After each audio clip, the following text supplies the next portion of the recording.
હવે ગણપતિજી મહારાજનું વાહન શું છે? ઉંદર છે. તો એની ઉત્પત્તિ અને એ વાહન કઈ રીતે પ્રાપ્ત થયું? તો એની કથા એવી છે કે ગજમુખાસુર નામનો એક અસુર પોતાના તપોબળથી ભગવાન શંકરને પ્રસન્ન કર્યા છે. પ્રસન્ન થયેલા શંકર પાસે આ અસુર કહે છે કે તમે મને અમર બનાવી દો. કે એટલે ભગવાન શંકર કહે છે કે ભાઈ એ વાત મારા હાથની નથી. કે અમર તો દુનિયાની અંદર કોઈ રહી જ નથી શકતું, જન્મે એ તો મરે જ.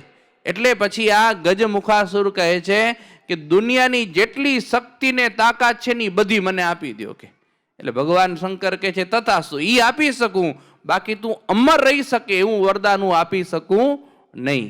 એટલે હવે આવી દુનિયાની બધી શક્તિ ને તાકાત મળીને એટલે કહેવાય ને કે અસુર છે એટલે ઉદ્ધત થઈ ગયો અને આખી ત્રિલોકીની અંદર હાહાકાર મચાવી નાખ્યો. બધા લોકોને હેરાન કરે, દેવતાઓ પાસે સ્વર્ગ ખાલી કરાવી નાખ્યું. આ બધી જગ્યાએ પોતે રાજા થઈને બેસી ગયો ને જેની પાસે શક્તિ હોય એ બધું કરી શકે. એટલે આખી પૃથ્વી ઉપર ત્રિલોકીની અંદર સ્વર્ગની અંદર આતંક આતંક ને આતંક. આનાથી છૂટવાનો કોઈ ઉપાય?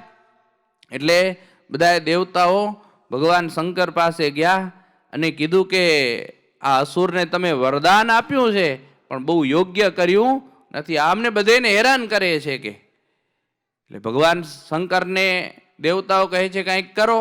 એટલે શંકર કહે છે ભાઈ મેં જ વરદાન દીધું તો હવે આમાંથી હું શું કરી શકું? કે તો કંઈક વિચારો. એટલે ગણપતિજી મહારાજ બેઠેલા હતા ને એટલે ભગવાને શંકરે કીધું કે ગણપતિજી આ મામલો તમે સંભાળો, કે આ કેસનું સોલ્યુશન તમે લઈ આવો. કે એટલે ગણપતિજી મહારાજ કે ભલે પિતાજી. અને ગણપતિજી ગજમુખાસુર સામે આવી અને યુદ્ધ શરૂ કર્યું છે. ગજમુખાસુર એનું પણ મોઢું હાથીના જેવું હતું. એટલે ગણપતિજી અને આ ગજમુખાસુર બંને જણા સામસામા ભયંકર યુદ્ધની અંદર લડી રહ્યા છે. હવે ગણેશજી છે એ અપરાજય છે, એનો કોઈ પરાજય કરી શકે નહીં. ને આ ગજમુખાસુર એ તમામ શક્તિઓનો સ્વામી, અર્થાત કે બધી શક્તિઓનું વરદાન મેળવેલું છે, એટલે કોઈ હારતા નથી. અને અતિ ભયંકર યુદ્ધ થયું છે. અને આ ગજમુખાસુર અનંત પ્રકારના રૂપને ધારણ કરતો હતો. ક્યારેક ગધેડાનું રૂપ ધારણ કરે, ક્યારેક વાઘનું કરે, ક્યારેક સિંહનું કરે. એમ અચાનક આ ગજમુખાસુરે ઉંદરનું રૂપ ધારણ કરી લીધું. અને જ્યાં ઉંદરનું રૂપ ધારણ કર્યું એટલે ભગવાન ગણેશજી એના ઉપર સવાર થઈ ગયા.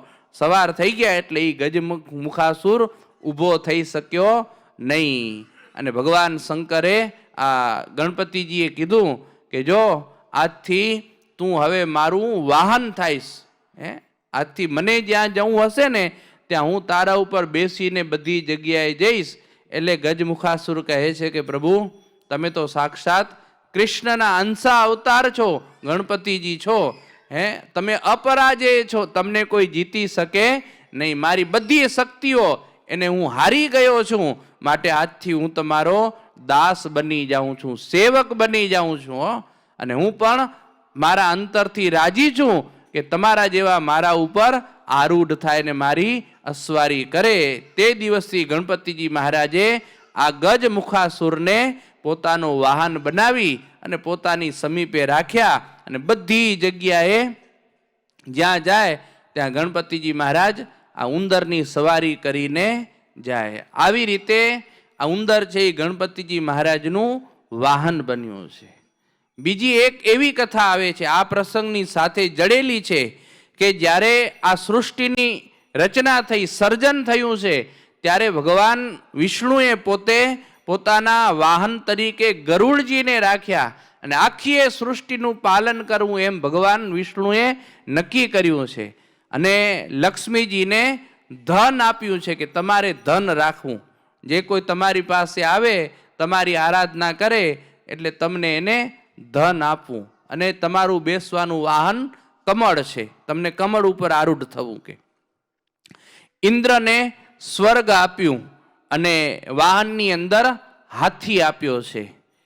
સરસ્વતી દેવીને વિદ્યા આપીને વાહનની અંદર હંસ આપ્યા છે.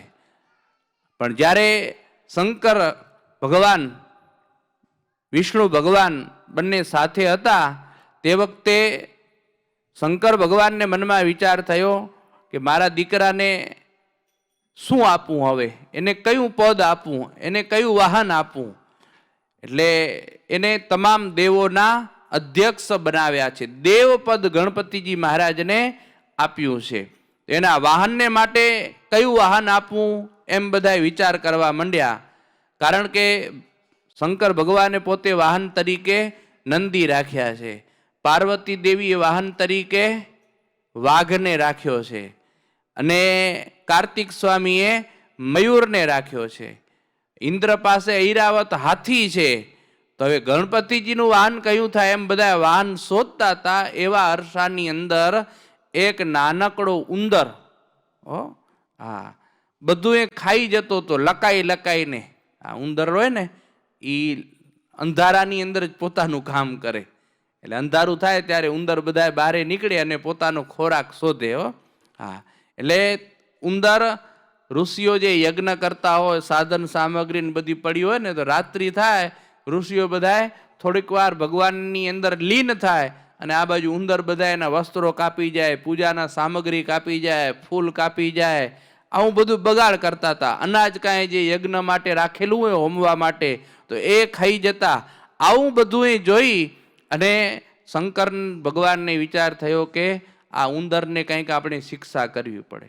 અને શિક્ષાના સ્વરૂપે આપણે શું કરી શકીએ? એના કરતાં આપણે ગણપતિજીને વાહન તરીકે આપી દઈએ. એટલે એની લગામ કેના આગળ આવી જશે? ગણપતિજી પાસે આવી જશે. એટલે પછી આ ઉંદર છે એ ક્યારે આતંક મચાવશે નહીં. એટલે તરત જ ભગવાન શંકરે ગણપતિજી ઉપર દ્રષ્ટિ કરી કે તમારા વાહન માટે આ ઉંદર બરોબર રહેશે કે કેમ? એટલે ગણપતિજી મહારાજ કે ચાલે, બીજું કાંઈ ન હોતું હલાવવું પડે ને. એટલે કીધું કે જો અત્યારથી આ વાહન ઉંદર તમારું થઈ જશે, પણ અત્યારે જેને આતંક મચાયો છે ને, એ ઋષિઓને હેરાન કરે છે, યજ્ઞની સાધન સામગ્રીઓ બધીએ પોતે ખાઈ જાય છે, કાપી નાખે છે, માટે તમે એને કંટ્રોલ કરો. અને ગણપતિજી મહારાજ તરત જ સ્મિત કરી અને ઉંદર ઉપર બેસી ગયા અને ઉંદરને કંટ્રોલ કરી લીધો. અને ગણપતિજી કહે છે કે હે ઉંદર, તું અંધકારની અંદર વસે છે અને બધું ચાવી નાખે છે. તું મન જેવો છે. જો મનને સંભાળવામાં ન આવે તો માણસને મન છે એ નષ્ટ કરી નાખે છે. માટે આજથી તું મારું વાહન છે, તું મનનું પ્રતીક છે અને હું જ્ઞાનથી એને વશ કરીશ. આવી રીતે ગણપતિજી મહારાજે ઉંદરને વશ કરી લીધો. એટલે એનું વાહન છે એ ઉંદર થયું છે.